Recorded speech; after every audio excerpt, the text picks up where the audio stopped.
नमस्कार मित्रांनो, स्वागत आहे तुमचं माझ्या एका नवीन व्हिडिओमध्ये। आज आपण बनवणार आहोत स्क्विड फ्राय।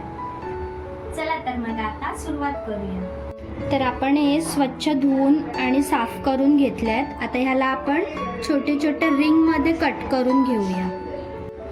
आता आपण ह्याला रिंग्स मध्ये कट करून घेऊया। एवढे एवढे असे पीस करून घ्यायचे।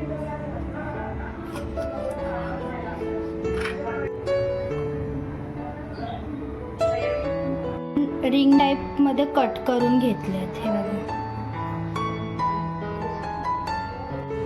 हे सगळं कट करून घेतलंय। आता यात थोडा मसाला,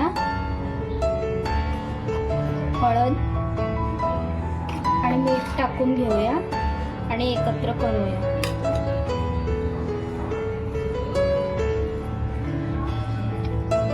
थोडा वेळ याला मॅरिनेट करून ठेवूया। याला आता मसाला, मीठ आणि हळद लावून झाला। आता याच्यात थोडा आपण लिंबू टाकूया।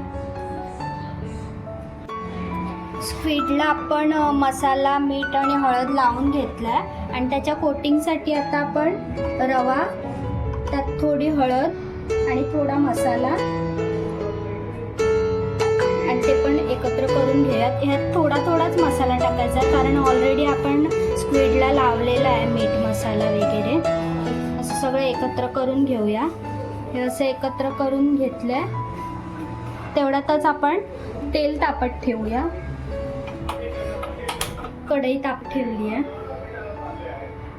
त्यात तेल ओतूया आपण।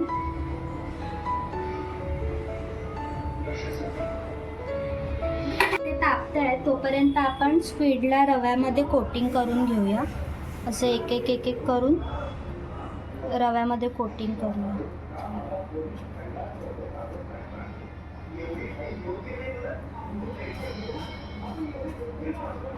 अशा प्रकारे आपण सगळे स्क्विड असे कोटिंग करून घेऊया। सगळ्या स्क्विडला असं रवा वगैरे लावून घेतला। आता याला आपण डीप फ्राय करूया।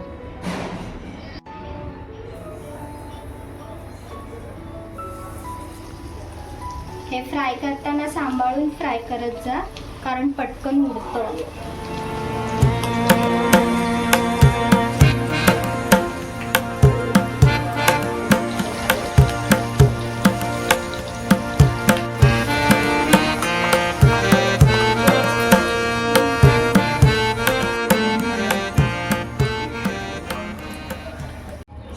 अशा प्रकारे आपण सगळे स्क्विड फ्राय करून घेतले आहेत आणि गार्निशिंगसाठी आता थोडीशी कोथिंबीर टाकूया। व्हिडिओ आवडली असेल तर चॅनलला सबस्क्राईब, लाईक आणि शेअर करा। भेटूया पुढच्या व्हिडिओमध्ये।